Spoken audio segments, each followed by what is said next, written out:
Escuchamos relación.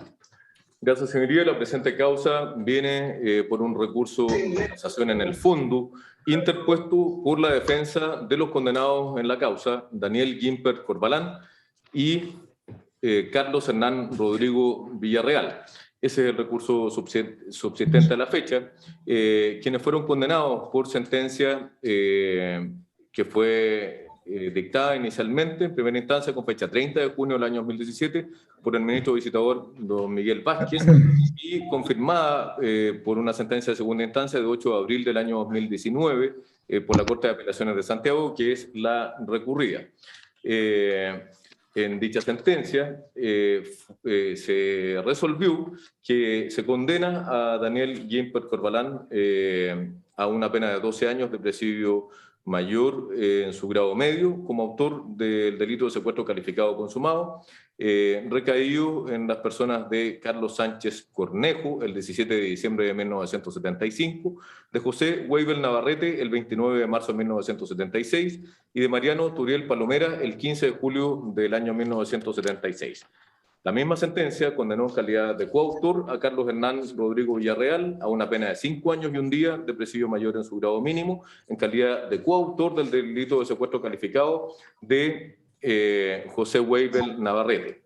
La sentencia tuvo por establecidos que entre los años 1975 y 1976 existió una organización de carácter militar, jerarquizada, disciplinada, denominada Comando Conjunto, que estaba integrada por miembros de las direcciones de inteligencia, tanto de la Fuerza Aérea, conocida como DIFA, de Carabineros, de CAR, de la Armada, SIN, además del Ejército, DINE, que tenía por misión la represión de las juventudes comunistas y de personas vinculadas al Partido Comunista, los cuales, o para lo cual tenían como método la detención de esas personas para serlas llevadas o ser llevadas a recintos determinados donde eran mantenidos vendados y bajo apremios y torturas, tanto físicas como psicológicas,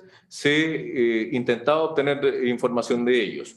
Luego de esto eran liberados o llevados a un destino desconocido o derechamente muertos. Los lugares utilizados para la detención fueron un lugar conocido como la Casa de Apoquindo, asignada a la Fuerza Aérea, otro, el hangar del aeropuerto de Cerrillos, otros correspondían a bienes inmuebles obtenidos o arrebatados a personas integrantes de esos partidos perseguidos, conocidos como Nido 18, Nido 20, además de la cárcel construida al interior del Regimiento de Artillería Aérea de Colina, denominada La Prevención y que fue conocida como Remo Cero, además de un recinto asignado a carabineros ubicado en calle 18, que era ocupado antes por el diario El Clarín, conocido como La Firma. Fue así como se estableció que el día 17 de diciembre del año 1975, en circunstancias que Carlos Sánchez Cornejo salía de su domicilio en horas de la tarde a comprar el periódico vespertino, fue detenido por miembros del Comando Conjunto para ser llevado luego al recinto conocido como Remo Cero, que es la cárcel al interior de ese regimiento ya mencionada, donde fue visto por otras personas que se encontraban privadas de libertad en la misma época. También el 29 de marzo del año 1976, el militante del Partido Comunista José Weibel Navarrete, al igual que el anteriormente mencionado, en este caso él viajaba en un autobús junto a su cónyuge y a 2 hijos en ese entonces en edad de niñez, en el que se verificó un confuso incidente respecto a un eventual robo a alguna pasajera de ese autobús, siendo interceptado el mismo por un automóvil negro ocupado por miembros del Comando Conjunto, los que subieron al autobús, lo bajaron del mismo, lo subieron a ese automóvil negro y lo llevaron luego al centro conocido como La Firma, Con posterioridad estuvo en el recinto ubicado en un inmueble en calle Bellavista, donde dormían conscriptos de la Fuerza Aérea, para ser sacado posteriormente de ese lugar con un destino desconocido. Y finalmente, en el caso de Mariano Turiel Palomera, el 15 de julio del año 1976, en circunstancias que él había salido de su domicilio a trabajar y a realizar algunos trámites, dentro de los cuales se encontraba retirar ropa de una tintorería y además dinero del Banco del Estado, la sucursal que se encontraba en calle Bandera con San Pablo, dinero del subsidio habitacional. Alcanza a ir a ese lugar a realizar ese trámite y luego se le pierde el rastro.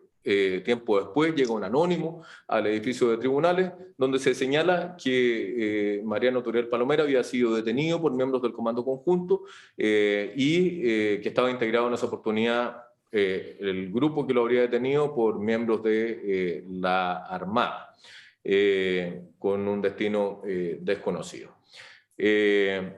El recurso está intentado por el artículo 546, número 1 del Código de Procedimiento Penal en relación al artículo 103 del Código Penal también, y a su vez en relación a los artículos 68 y 141 del Código Penal.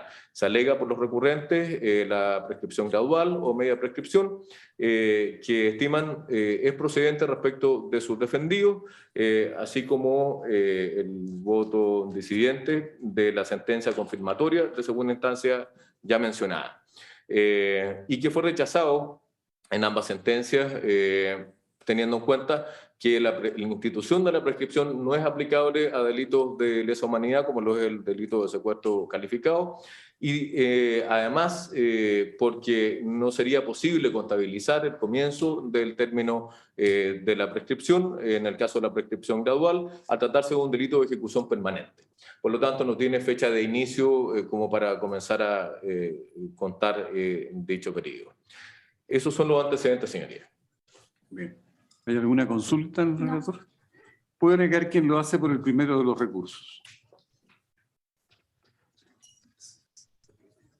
¿Quién tiene el...? ¿Quién es el primero? Don Jorge Droguet. Droguet, el señor Droguet. Bien. Y que se refieran a Se la anotó con 40 minutos. Lo Tiene escuchamos, 40 señor Droguet. minutos.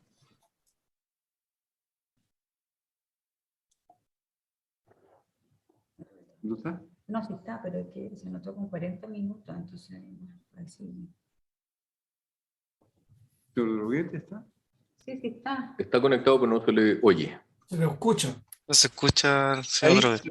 ¿me Ahí escuchan? sí. Ahí Ahora sí. sí. Ya, muchas gracias.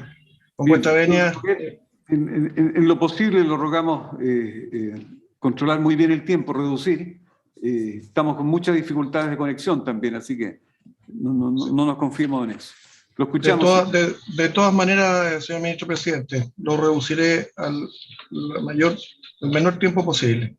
En lo que no afecte la defensa, gracias. Sí, solamente le pido las licencias del caso para no estar leyendo normas y no perder tiempo en alguna conjetura o repetir a distintas instituciones. Muy bien. Vengo a Escuchamos presentar relación. alegato en recurso de cancelación de fondo, causa de ingreso corte 18.762. Relación, po. ¿Mm? Pero no he escuchado relaciones. No, sí, Decía. ya. ¿Sí? Sí. Sí está.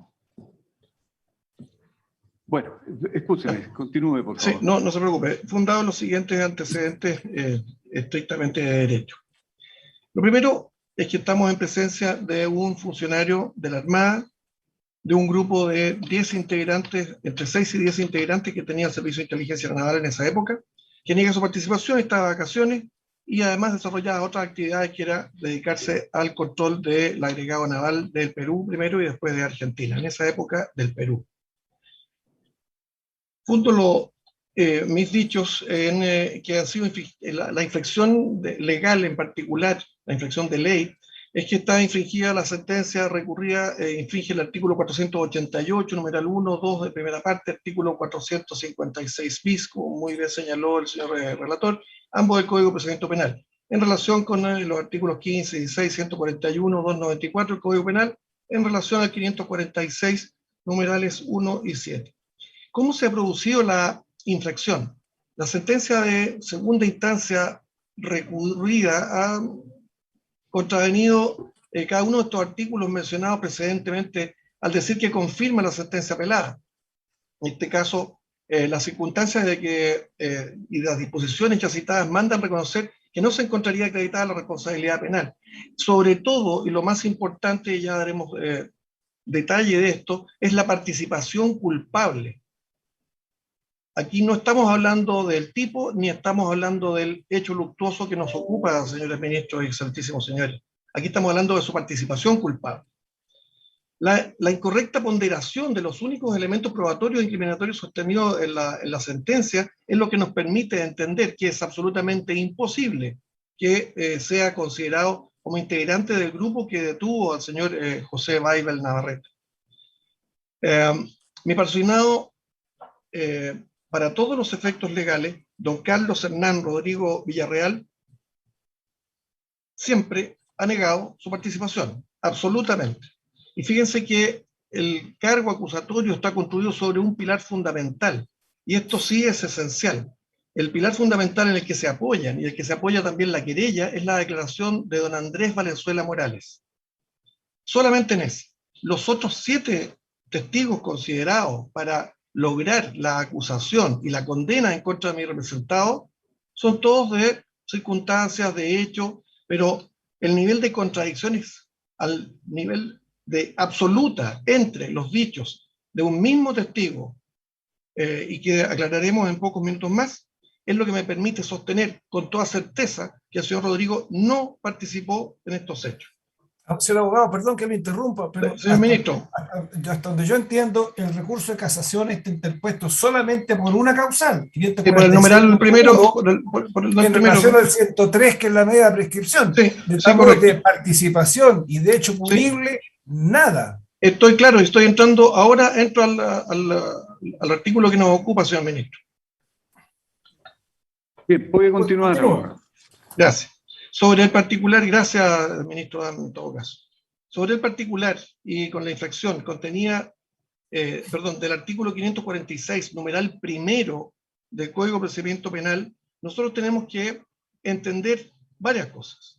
Lo primero, y dicho por el señor Mauricio Chía, el relator, quien muy bien señala los hechos y los problemas de derecho que están planteados en el recurso, nos llevan a entender que no se puede considerar el artículo en una consideración general del artículo 103 por una razón muy simple, y es que es imposible contabilizar el comienzo de la ejecución, y más aún tratándose de un delito permanente. Pero vuestra señoría excelentísima, apoyada en los principios de la lógica, y aquí estamos hablando de identidad, estamos hablando de la contradicción, deben entender que después de casi 50 años, aunque vivan 100, y aunque no se pueda contabilizar el comienzo, la mitad de la eventual condena ya habría ocurrido hace bastante tiempo, hace varios lustros. Ese es solo hecho para empezar a batallar en este tema. Es importante considerar que la ley nos lleva a considerar la mitad del tiempo, pero exige que para que la prescripción de la pena o de la acción deba considerar como que esté, si se aplica esto, deberíamos considerarlo revestido de 2 o 3 atenuantes, o más atenuantes, perdón, que estuviesen muy calificadas. ¿Y esto por qué lo hace? Aquí hay un principio de humanidad, un principio de humanidad introducido dentro de esto. Traigo a colación la declaración del ministro presidente de este excelentísimo tribunal saliente, y que hacía mención a un artículo y a varios comentarios del exministro, señor Carlos Kinsmila, en el sentido de que, bueno, la justicia cuando adolece o no cae en el principio de oportunidad, simplemente no es justicia. O sea, juzgar a alguien casi 50 años después o llegar a la condena definitiva o a afirmar la condena casi 50 años después, estaríamos simplemente, parafraseando al señor ministro o presidente saliente, en una situación de no justicia. Algunas consideraciones que tenemos que hacer respecto de este artículo 103 y calificaciones y consideraciones. En primer lugar, debemos considerar que hay o hubo un periodo extendido entre el 2006 y 2013 en que este mismo tribunal, esta misma sala en particular de este excelentísimo y alto tribunal, consideró y aplicó el artículo 103. Los roles de las causas son el 3.808, 6.525, 6.188, todos del año 2006. el 2257 del año 2007, el 3857 del 2005 y el 2918 del año 2013. Sobre este particular, es muy importante entender que esta institución solamente incide en el quantum de la pena. Aquí no estamos hablando de prescripción, no estamos hablando de olvidar, no estamos hablando de nada más que reducir el quantum de la pena. Insisto, la doctrina más autorizada y más aún de la letra del artículo, nosotros debemos apuntarnos a que no se extingue la pena. Y eso es obvio. Si estamos hablando de aplicar atenuantes es porque tenemos pena. Lo demás sería arrasar simplemente en forma abominable en contra de los principios de la lógica formal. Se tiende, y eso es lo que dice la doctrina, y aquí están de acuerdo incluso aquellos que no son partidarios de la aplicación, a un principio de humanidad o el actuar humanitario de la justicia en este tipo de situaciones. Por otra parte, yéndonos nuevamente al tenor de la ley y al tenor de otras instituciones, pero en particular de la ley, que es lo que nos ocupa aquí, estamos hablando de una norma que es de orden público, que debe ser aplicada sin limitaciones y además por el principio de legalidad. En sexto lugar, me permitiría señalarle a vuestra señoría excelentísima que no estamos hablando de prescripción. Es una institución muy mal llamada prescripción. Y desde que comenzamos nuestros estudios de derecho, todos quienes estamos aquí presentes, aprendemos que cuando falta un elemento esencial, simplemente muta la institución. En la compraventa, el típico ejemplo de los profesores más antiguos, si falta el precio, estamos en presencia de la donación. Aquí, lo que está faltando, si nosotros nos damos cuenta, es la desaparición del delito, aquí de la punibilidad, de la persecución. Aquí no estamos hablando de prescripción, no es prescripción ni media prescripción. Y la doctrina en eso ha sido enfática. Hay muchos autores, profesores distinguidísimos que se dedican a discutir, a rebatir estos temas.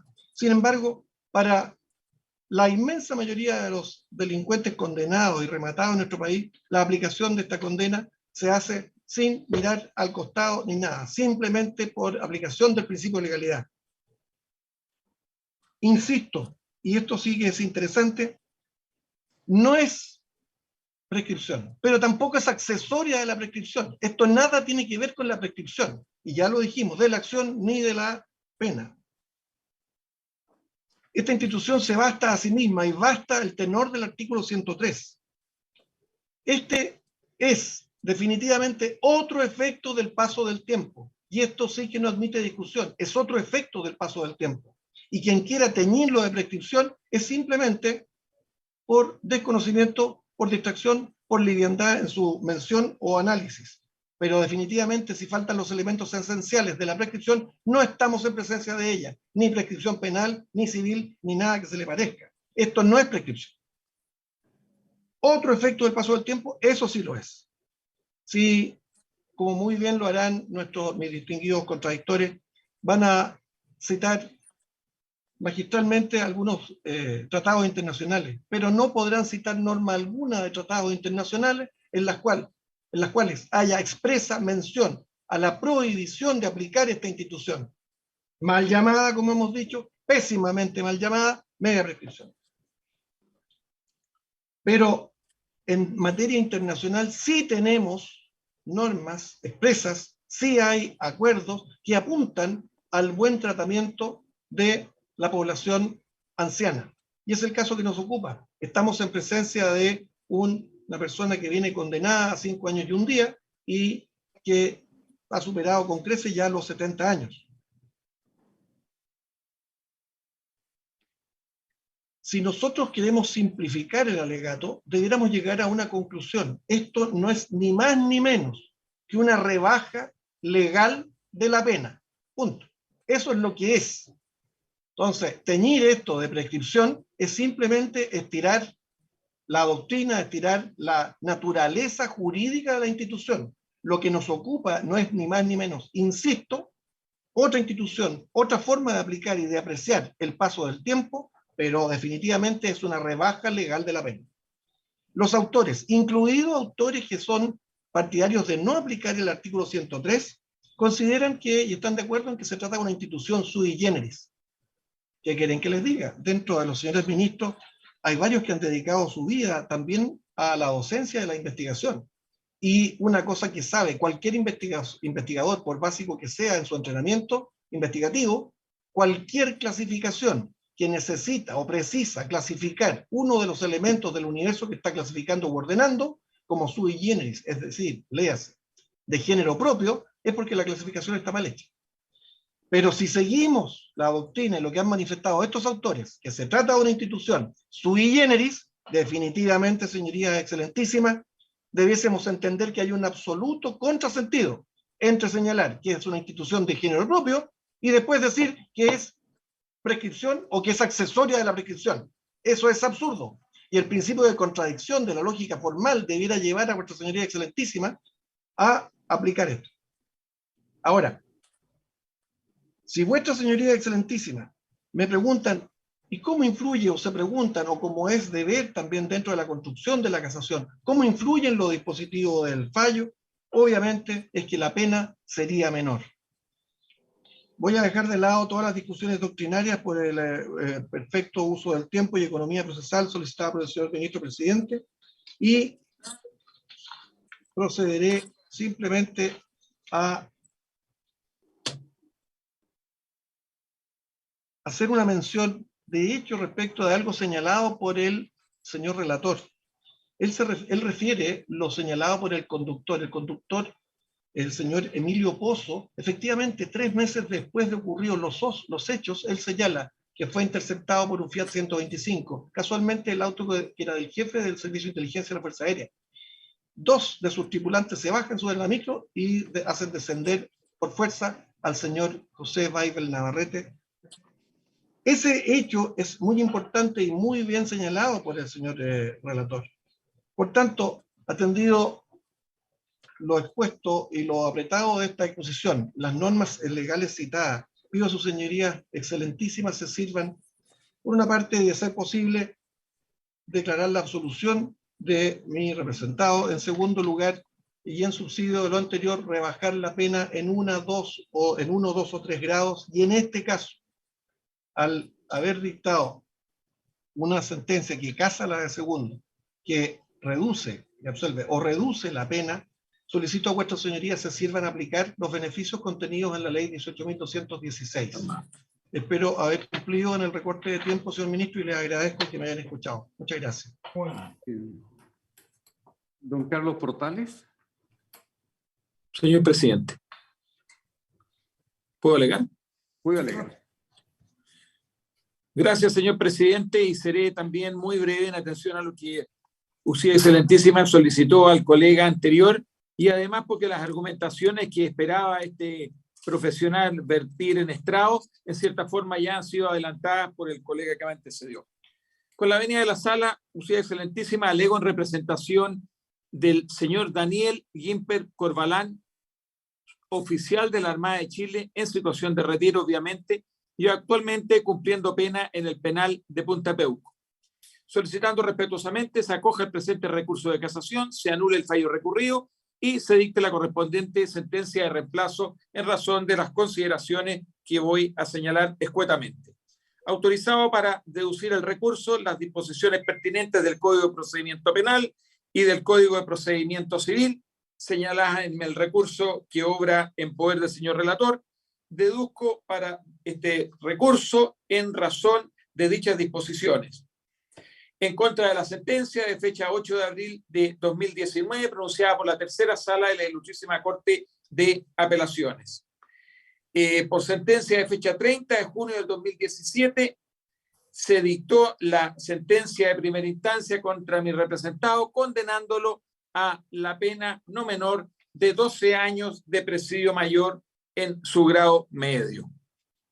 Usted, excelentísima, invoco también, como ya ha sido señalado, el artículo 546, número 1 del Código de Procedimiento Penal, en lo que dice relación a la aplicación errónea de la ley penal, en lo pertinente en el número 1, específicamente cometido el error de derecho al calificar los hechos que constituyen circunstancia agravante en la especie atenuante o eximente de responsabilidad, ya por fin al fijar la naturaleza y el grado de la pena.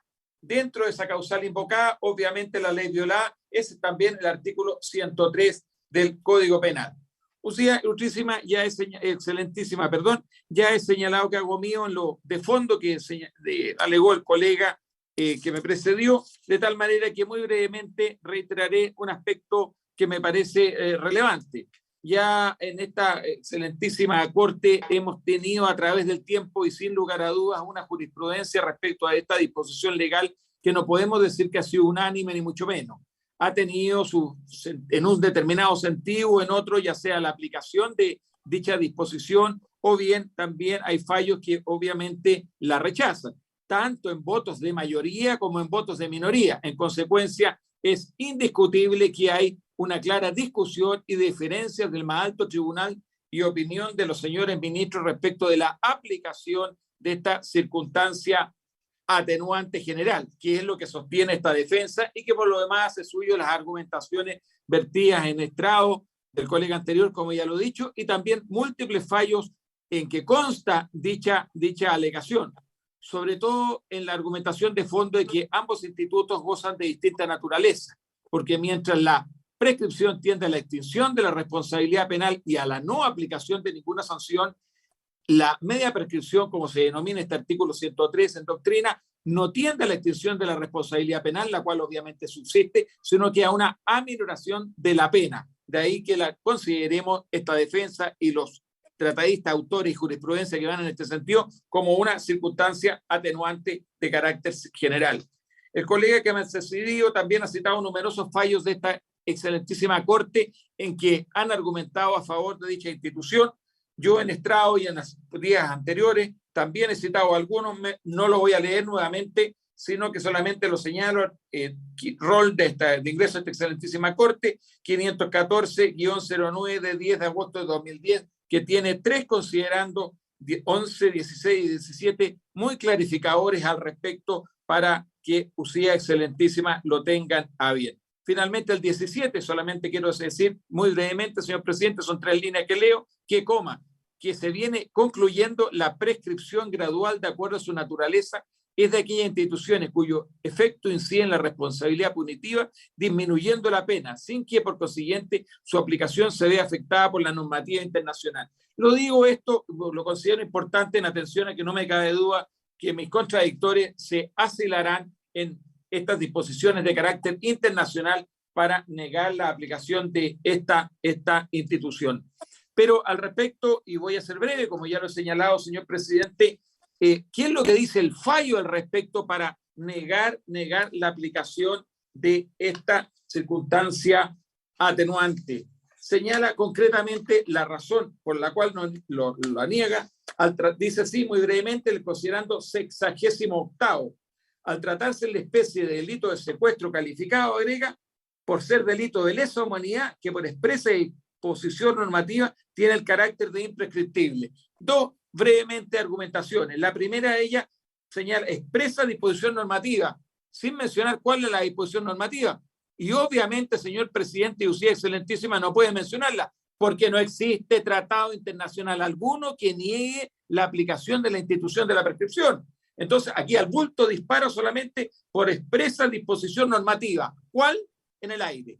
Y si se pretendiera aplicar en la especie, como pienso yo que lo van a hacer mis distinguidos contradictores, el Tratado Internacional sobre imprescriptibilidad de los crímenes de lesa humanidad, quiero hacer presente, no obstante que usted excelentísima perfectamente lo conoce, dicho tratado no se encuentra vigente en Chile. Nunca ha sido ratificado, de tal manera que tampoco puede venir a citársele como argumento de la imprescriptibilidad de esta institución, si es que se considerase eventualmente como una extensión de la prescripción.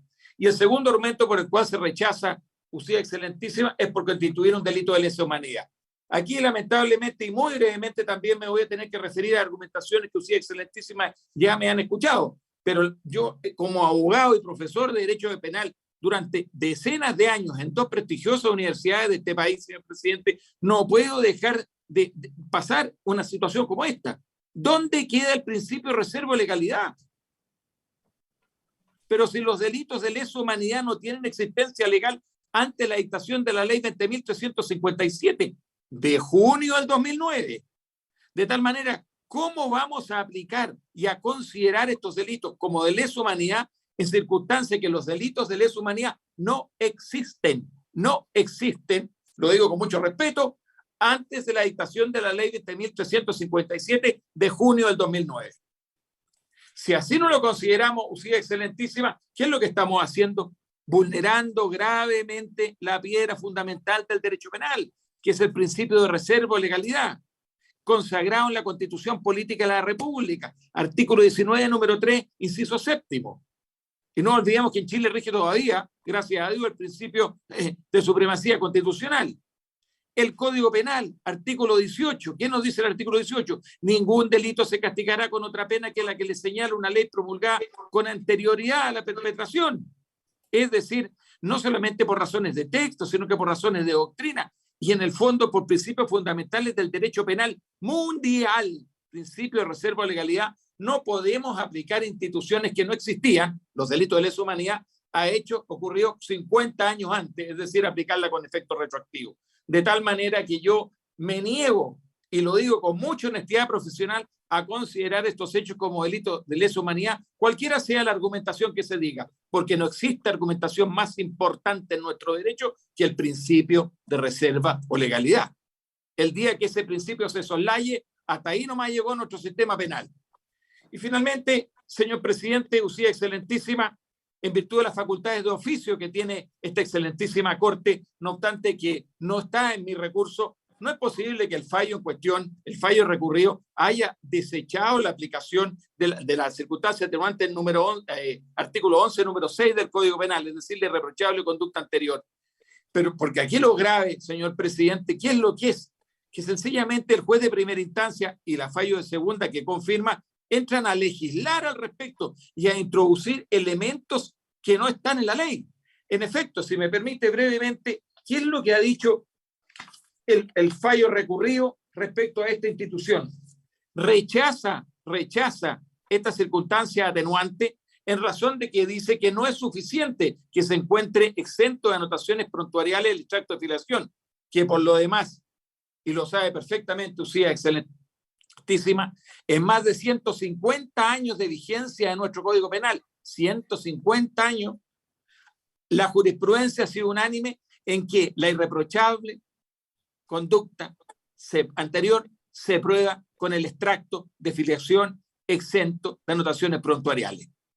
Pero ahora, por arte de magia, ¿qué aparece? Una opinión de este fallo que dice que no basta esto, sino que además lo dice considerando 61º, que a mi juicio es una aberración ya de carácter monstruosa. Sí, aquí estamos en presencia de un derecho penal de autor y legisla al mismo tiempo. ¿Qué es lo que dice? Que entiende por irreprochable conducta anterior una que sea notable, impecable, intachable, meritoria o íntegra. Vuelvo a repetir, exige que la conducta sea notable, impecable, intachable, meritoria e íntegra. ¿Dónde está, Usía Excelentísima, la exigencia que señala que el juez de primera instancia en el texto de la ley? Basta ver solamente el artículo 11, número 6. Es decir, aquí con estos elementos se entra a legislar por parte del juez de primera instancia, que el de segunda lo hace suyo. Y que además, Usía Excelentísima, y esto lo sabemos todos, ¿qué se va a entender por elementos todos estos de tipo subjetivo que además tendría que ser probado porque él lo alega? Que es una conducta notable, impecable, intachable, meritoria o íntegra. Es decir, aquí se introducen elementos hasta de carácter moral. Y si analizamos en el fondo estas exigencias, tenemos que llegar honradamente y con una mano en el corazón a concluir que nadie prácticamente en este país, y nadie incluso de los que están presentes en esta sala, tendríamos la atenuante y la irreprochable conducta anterior, porque bastaría para ello, según el análisis del juez sentenciador, tener un parte de tránsito, como todo el mundo lo tiene, evidentemente, para dejar de ser intachable o impecable, o tener una demanda de alimento, como lo tiene la mitad de este país, señor presidente, para dejar de ser una conducta íntegra. Es decir, aquí los elementos subjetivos que se introducen son de una exigencia verdaderamente que yo creo que rayan en lo ridículo, y lo digo con mucho respeto, y es un torcerle la nariz a la ley verdaderamente inaceptable, al menos para esta defensa. En consecuencia, señor presidente, Usía Excelentísima, a lo menos, no obstante que esta causal no fue alegada en mi recurso, pero estoy cierto que en virtud de las facultades de oficio que tiene esta Corte, rechazarán dichas alegaciones y a lo menos acogerá la circunstancia atenuante del artículo 11, número 6 del Código Penal, porque las argumentaciones que se han vertido evidentemente son desproporcionadas y constituyen un error de derecho al rechazar el 11, número 6. Señor presidente, termino porque es hora ya, 1:20. Hemos esperado toda la mañana, así que lo he reducido lo más mínimo que he podido mi alegación. En base a las argumentaciones señaladas, solicito muy respetuosamente se acoja el presente recurso de casación, se anule el fallo recurrido y a lo menos se haga hincapié en estas instituciones penales de atenuación de la pena que se ha solicitado. Y lo digo con mucho respeto, sí, excelentísima, mi representado está condenado a las penas del infierno en Putapeuco. Va a salir de ahí exclusivamente en una situación de fallecimiento. De tal manera que mi alegación en alegación de las instituciones penales no la hago con el objeto de que el representado obtenga la libertad, ni mucho menos, porque con la pena que ya está condenado basta para no salir nunca más vivo. En consecuencia lo hago porque en razón de la aplicación de la justicia, en razón del principio de tipicidad de la ley penal, en razón del principio de que no puede interpretarse en estos términos la ley penal. En consecuencia, es casi una razón, excelentísimo presidente, de bien común legal en la correcta aplicación de las instituciones penales para evitar mayores traslocaciones futuras que no sabemos a dónde nos pueden concurrir al paso que vamos. Gracias, señor presidente. Bien. No hay más abogados por defensa, ¿no? Por la defensa no. Bien, entonces le corresponde hacer sus alegatos al abogado señor Caucoto.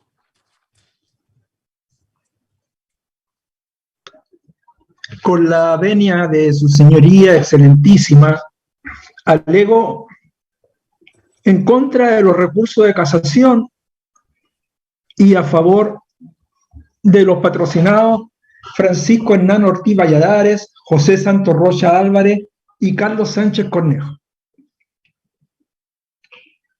He escuchado con mucha atención los alegatos de mis distinguidos contradictores y quiero partir haciendo una primera gran observación al colega Droguet, quien ha apelado a principios de humanitarismo o principios de humanidad en esta materia, y yo creo que el primer y gran principio de humanidad es preguntarle dónde están los 5 desaparecidos de Alto. Es decir, alguien no se puede asilar en la existencia de principios de humanidad si no tiene la humanidad suficiente para decirnos dónde quedaron estos 5 chilenos después que fueran secuestrados por esta entidad criminal denominada Comando Conjunto. En segundo lugar, decir que en lo que respecta a los recursos de casación, yo solo tengo que hacerme cargo de lo que dice el colega Carlos Portal, porque él es el defensor del señor Gimper, de Daniel Gimper. Y es Daniel Gimper el que aparece implicado y condenado por la desaparición de Carlos Sánchez Cornejo. Y la verdad es que, bueno, estamos en las antípodas del pensamiento jurídico con mi distinguido colega.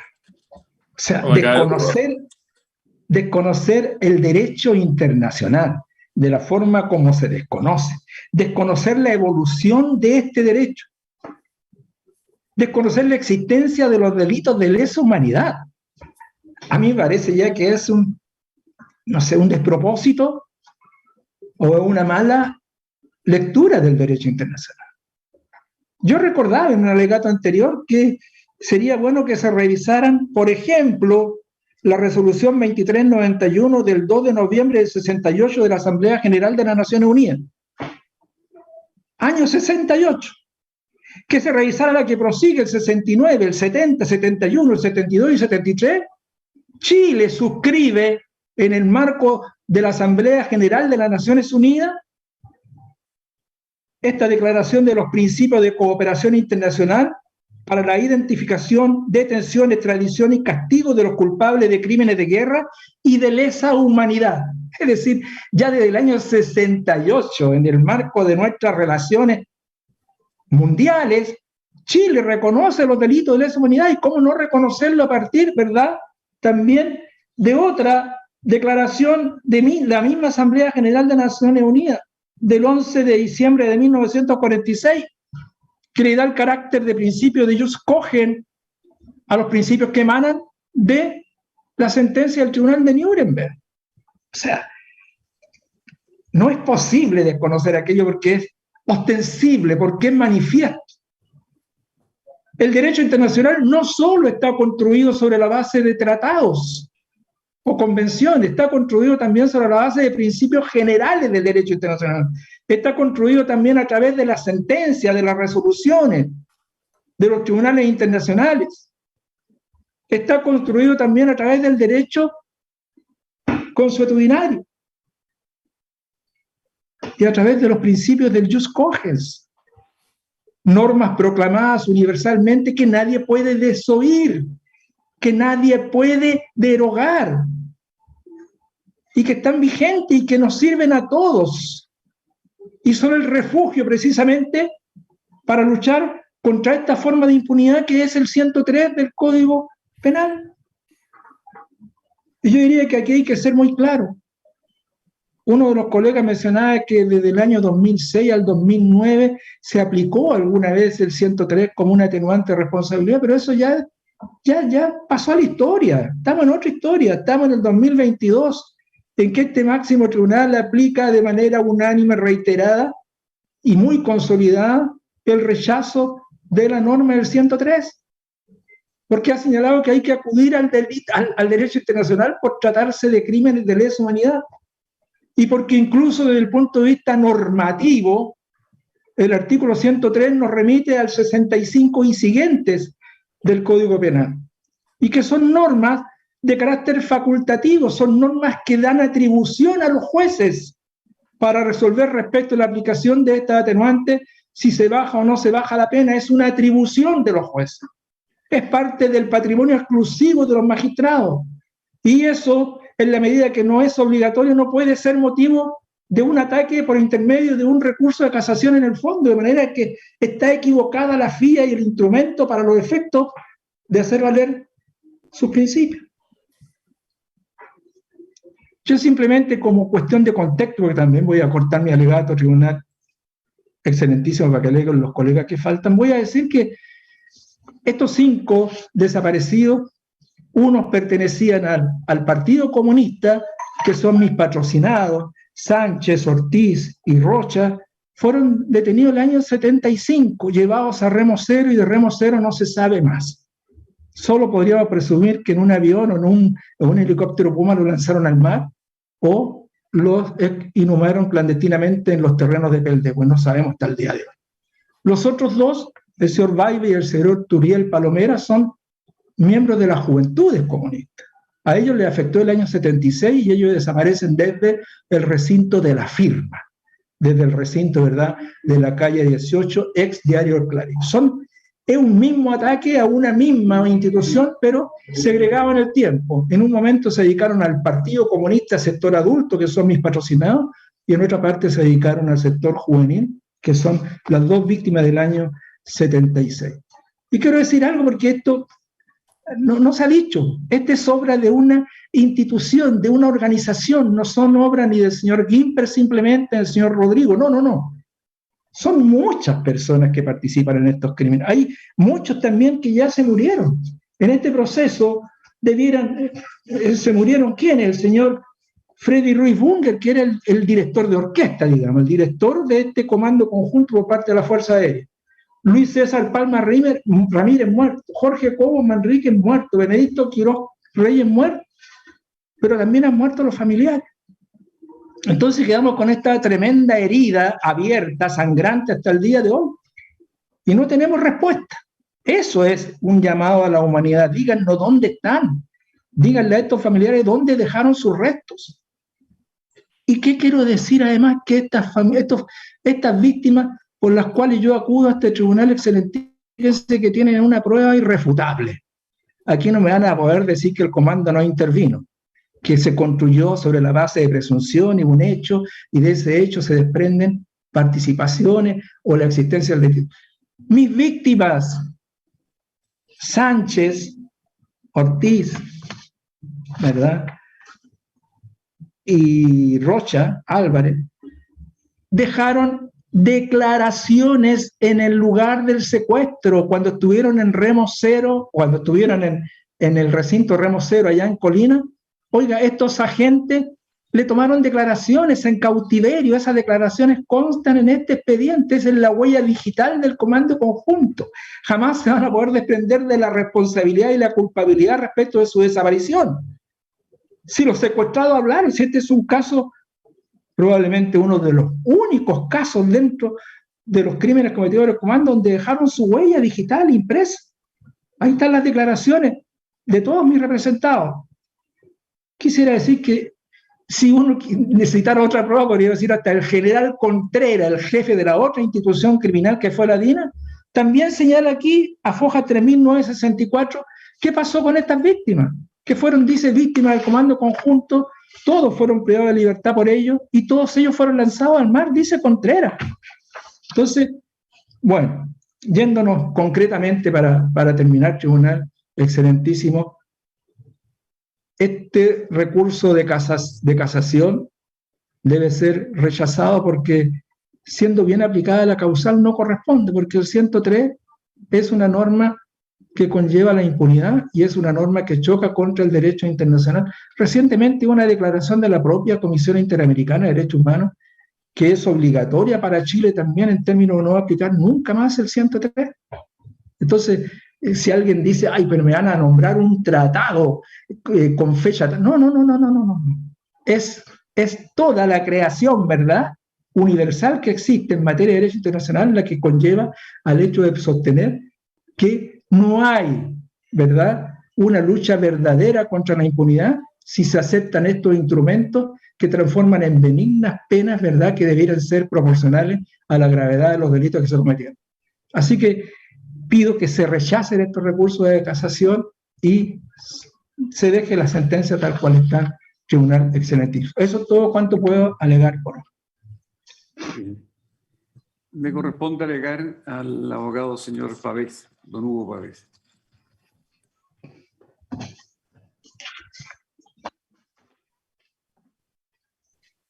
¿No tiene audio, señor Pavés? ¿No tiene audio? Ya.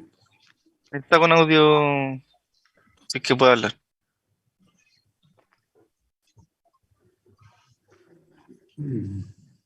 No se escucha, señor. No se escucha.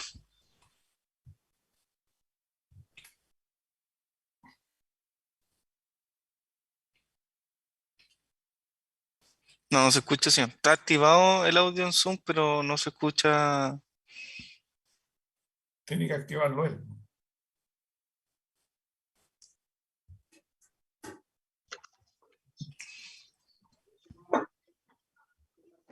Mientras se activa, pasemos al siguiente abogado.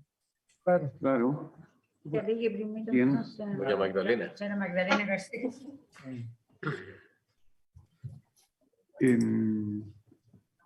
¿María? Sí, ¿ahí quién? La señora Garcés.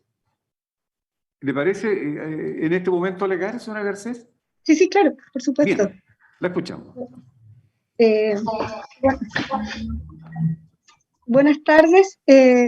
Alego esta excelentísima sala en representación de Libertad Baibel Guerrero, de Mauricio Baibel Barahona, Guinedier Baibel Barahona, todos hijos de José Arturo Baibel Navarrete, así como de Sonia González, esposa de Mariano Turiel Palomera, y de Tamara Turiel, hija de Mariano León Turiel Palomera, solicitando se rechace el recurso de casación interpuesto a favor de los condenados Quimper Corbalán y Rodrigo Villarroel, recurso que fue interpuesto asilado a la causal del artículo 546, número 1, que denuncia como violado el artículo 103 y el artículo 68, inciso 3 del Código Penal. Por tanto, como ya se ha señalado, la materia de discusión ante este excelentísimo Tribunal de Casación tiene que ver con la aplicación del atenuante de la media prescripción al caso de autos y no corresponde discutir ni participación ni los hechos del recurso. También de más está decir que, por supuesto, que siendo un recurso de derecho estricto y que se asila en esta causal en específico, no corresponde solicitar la absolución de ninguno de los acusados. Su señoría, brevemente quiero señalar que don José Arturo Baidel Navarrete estaba casado, tenía 3 hijos, tenía 33 años y era encargado del equipo de dirección interna de la Juventud Comunista, es decir, era encargado de la Juventud Comunista al interior en Chile, y fue detenido un 29 de marzo de 1976, es decir, hace 46 años y un día.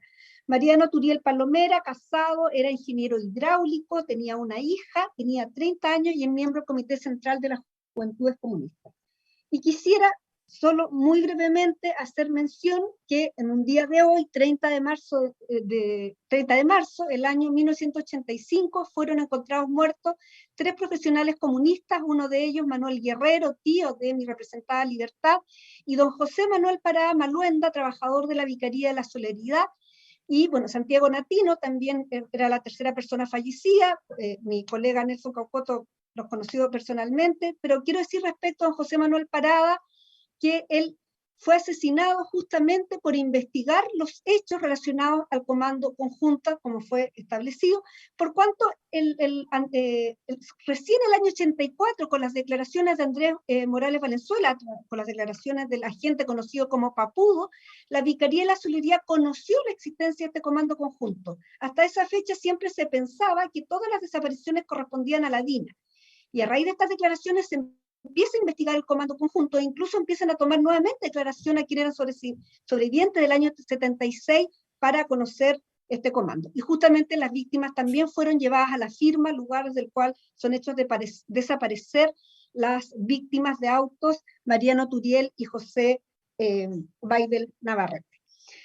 Respecto al tema de la media prescripción, quisiera señalar que hay una reiterada, y se puede, como señalaba mi predecesor, el señor Caucoto, casi unánime jurisprudencia de esta excelentísima Corte en relación a la no admitir la aplicación de la media prescripción a causa de crímenes de lesa humanidad.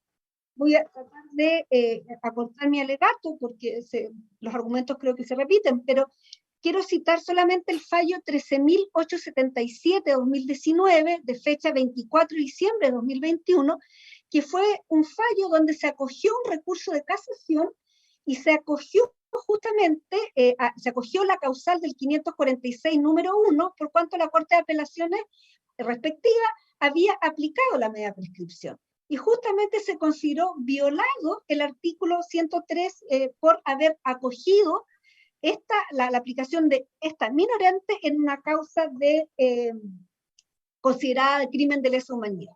Y el fundamento que se refiere es que la calificación como crimen de lesa humanidad de un hecho ilícito obliga a considerar la normativa del derecho internacional de los derechos humanos, que excluye la aplicación de la prescripción, así como de la prescripción gradual o media prescripción, por cuanto son institutos estrechamente vinculados en sus fundamentos y que son contrarios a las regulaciones del derecho internacional penal que impiden o que rechazan acciones de impunidad respecto de estos graves crímenes, así como también la imposición de penas no proporcionales fundada en el transcurso del tiempo.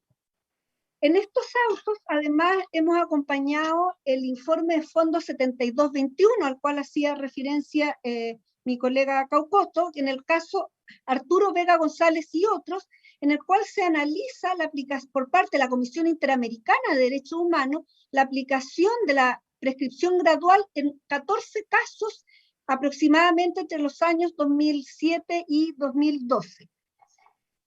En dicho informe se hace un análisis del contexto que no quiero repetir, pero quiero señalar las conclusiones respecto a la imposición de penas muy bajas aplicando la media prescripción, que son los párrafos 270 y siguientes.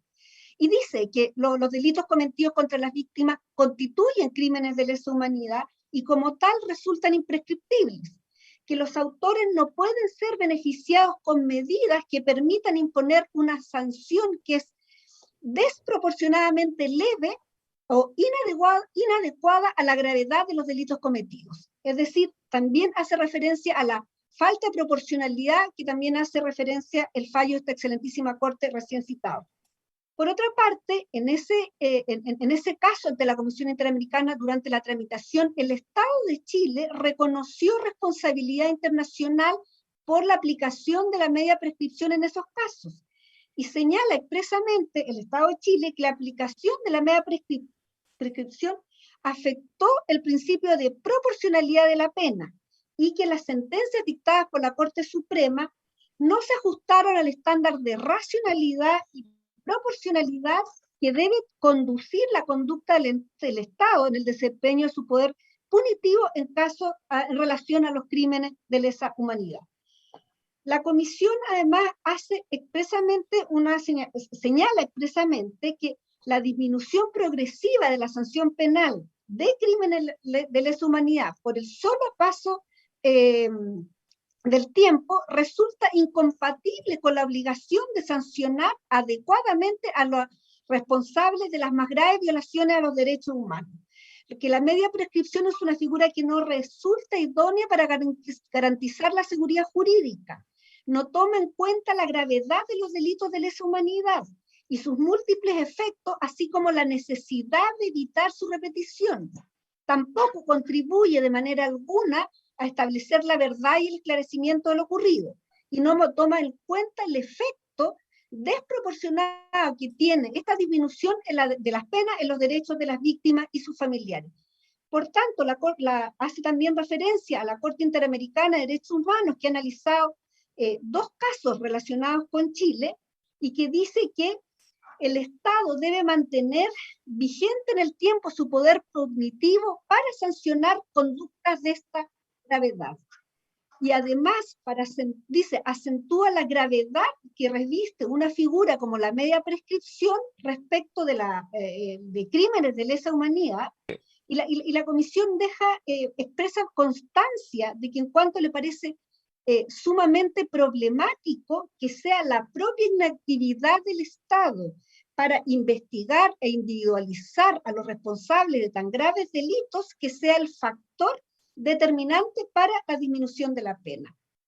Y en base a estas consideraciones, que he resumido lo más posible, estima que el Estado violó el artículo 8 y 25 de la Convención Americana de Derechos Humanos en relación con el artículo 1.1 y número 2 de la misma convención, y al mismo tiempo establece que el Estado viola con ello otros instrumentos internacionales, y en especial se hace referencia a la Convención Interamericana sobre Desaparición Forzada de Personas.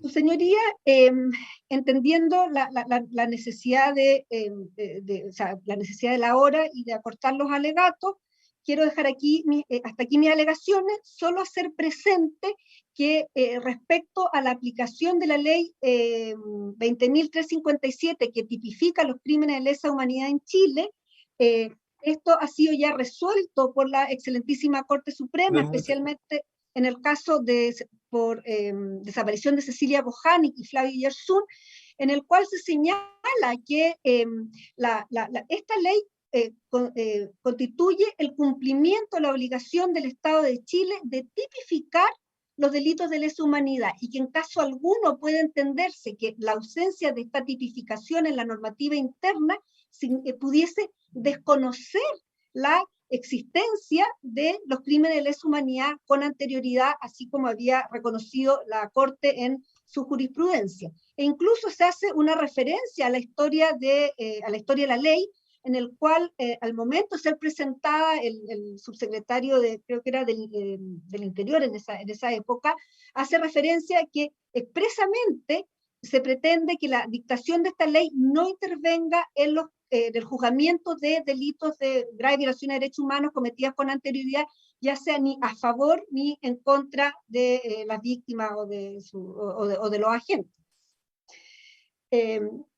Por estos motivos, su señoría, es que solicito se rechace el recurso de casación interpuesto por las defensas de los acusados y que han sido alegados por sus 2 abogados defensores.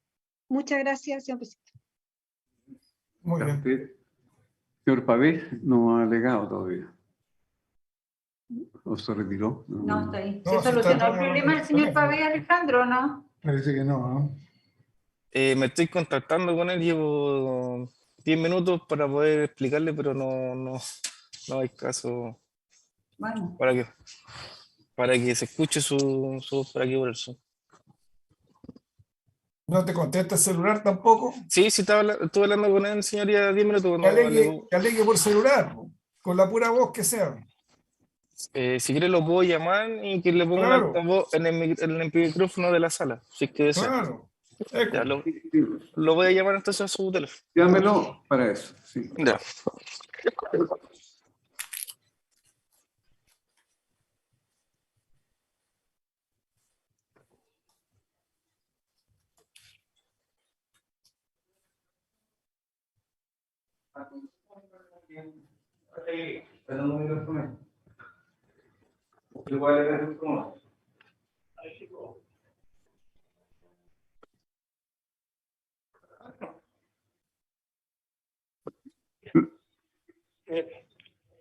Voy a hacerlo lo más rápido. Gracias. Ya. Decía que alegaba por la Unidad Programa de Derechos Humanos del Ministerio de Justicia. Y solicito concretamente el rechazo del único recurso de casación en el fondo que se mantiene vigente en esta tramitación. Digo único porque constante que alegaron dos personas, dos colegas, en un comienzo se había planteado un solo recurso por el lado. El colega Portales por amplio. Después se abrieron seguramente para poder aprovechar el doble alegato. Sostenemos que la sentencia recurrida ha rechazado aplicar a los condenados la norma prescrita del 103 del Código Penal. Esto es la llamada atenuación de responsabilidad criminal o prescripción gradual o incompleta, conocida también familiarmente como la media prescripción, es correcta, correctísima. Se ajusta a los principios del derecho internacional y a la jurisprudencia prácticamente unánime que se ha ido conformando en esta materia el día de hoy. Se ha citado por el colega González y también por el colega Rodríguez, sentencias del año 2006 a 2009. La verdad es que no pueden encontrar una sentencia más nueva porque no las hay. Se ha ido, repito, uniformando los estudiantes.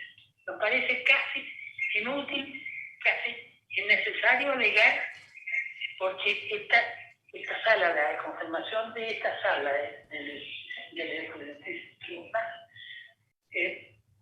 permite sostener que la media prescripción no puede aplicarse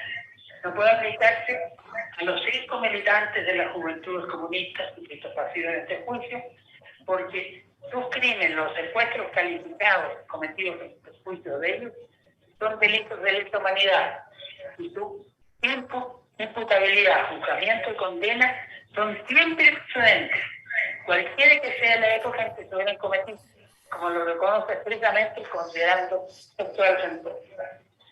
Esto es, son delitos que pueden juzgarse y condenarse siempre, son, como lo ha reconocido también el derecho internacional, delitos siempre. La prescripción gradual comparte la misma naturaleza jurídica que la prescripción, la media prescripción, y responde que la prescripción es como tal y responde a su mismo fundamento. Ambas sus sustratos del tiempo. La prescripción gradual causa los mismos efectos de impunidad que la prescripción y la amnistía. Si los crímenes de guerra y lesa humanidad son imprescriptibles o inadmisibles, de acuerdo al derecho internacional, porque estas instituciones conducen a la impunidad de los historias. Esta impunidad que el derecho busca impedir también se producirá si los responsables de estos crímenes atroces cumplen su condena en libertad o reciben penas muy bajas en virtud del argumento de la cantidad de tiempo transcurrido de la comisión del delito, cuál es el caso de la prescripción gradual. La gravedad de los delitos de guerra y lesa humanidad radica justamente en que al momento de su comisión la población civil no contaba ni podía contar con los medios para obtener un juicio justo. en que se condenaban los culpables. Al contrario, el ataque sistemático que el Estado contra la población conllevó de por sí la imposibilidad de obtener el amparo y la protección de los tribunales de justicia. Recordemos cómo no había defensa alguna. Más hubo 20.000 amparos que fueron todos rechazados.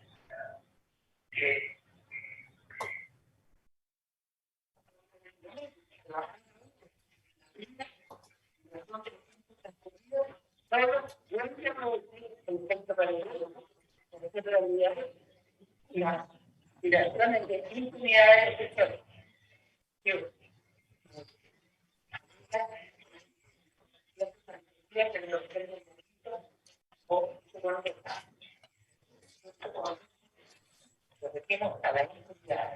Es una norma que también debe considerar.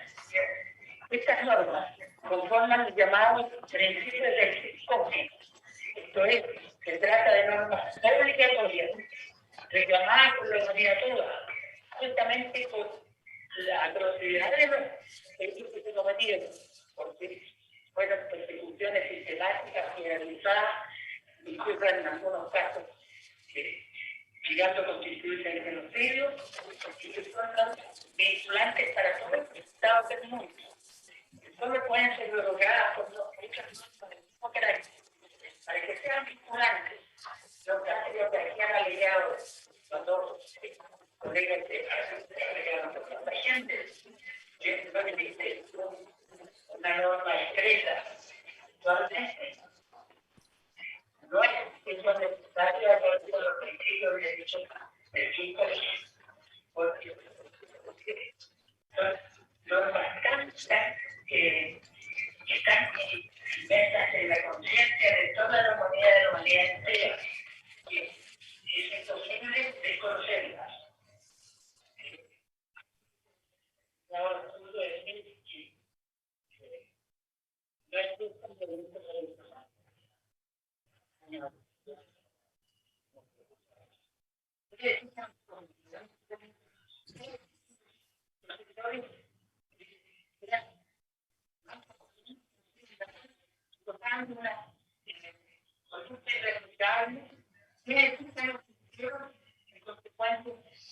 Los esfuerzos de los 5 militantes comunistas quiere decir que me refiero son todavía vivos. Para que sean vinculantes estas normas de derecho internacional, no la imposibilidad de aplicar la prescripción y la media prescripción, bástenos citar textualmente una que voy a permitirme leerla porque es cortita.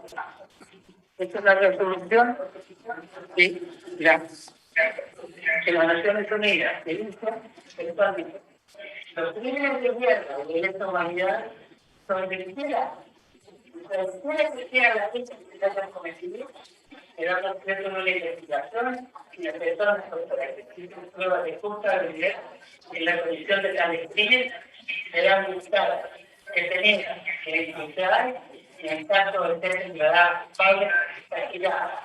¿Castigadas cómo? Castigadas con la pena justa, con la pena que no sea una pena prevista.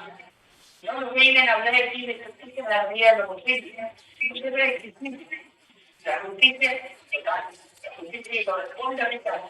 No existimos más. Estamos en casa, solamente la aplicación de la prescripción de los lugares no puede aplicarse. No puede aplicarse incluso con una razón a un argumento de la justicia. Requiere que esta llamada prescripción gradual haya transcurrido la mitad del tiempo exigido para la prescripción de la acción penal o de la pena. Y ese plazo no puede cumplirse nunca, no puede existir porque son delitos indefectibles, en consecuencia nunca se va a llegar a aplicar una pena de la mitad, porque la pena total debe ser empezada a cumplir. Señor abogado. Finalmente, Sí, señor abogado. Con la mayor consideración, está reiterando argumentos que ya hemos recibido en el curso de los alegatos incompletos, así que yo le ruego que tenga presente también esa circunstancia, que ya esto acabamos de escuchar. muy bien. Lo único que, y con esto termino, quería dar pedir la licencia del último tribunal para referirme por qué alego con tantas cosas que tanto salvó la situación de estos compañeros. Porque con ellos compartir diversas etapas de su vida y de la mía, momentos que recuerdo con especial cariño. Recuerdo con especial cariño a José Cito Aires, a quien el golpe de Estado lo encontró el segundo cargo de importancia de la juventud comunista. Nuestra inolvidable y querida compañera Gladys. Cuando Gladys partió al exilio, se debe asumir su puesto, decidiendo sensibilizar a su gran y en el ejercicio de la juventud comunista. Y también me voy a referir una ligerísima pincelada a Mariano Toyota Palomera, que resultara herido cuando fue detenido la primera vez por los aparatos represivos. Justamente eso es que paradojalmente le evitó pasar a ser en esta ocasión un detenido desaparecido. Porque en ese momento también, en este año, en el año 75, coincidió su detención con la detención de mi entonces compañero de oficina, el abogado y colega Fernando Espinosa, que pudo relatar la situación de Mariano al entonces presidente de esta excelentísima corte, don José María Izaguirre, que realizaron en las primeras y casi únicas visitas de inspección a los centros de detención 3 y 4 de abajo, que pudo aplicar una medida de protección a Mariano, lo que le salvó de desaparecer. No le salvó de desaparecer la segunda oportunidad que fue hecho desaparecer el año 76, y de ahí que no desapareció para siempre. Por eso he relatado estos textos para que en nombre de ellos, en nombre de los perseguidos, de las víctimas, de los luchadores por la democracia, que pagaron con su vida ese monstruoso premio de creer en la libertad y luchar por ella, es que pido justicia en este caso, es lo que se rechace el recurso de casación impetrado por los que comenzaron a solicitar.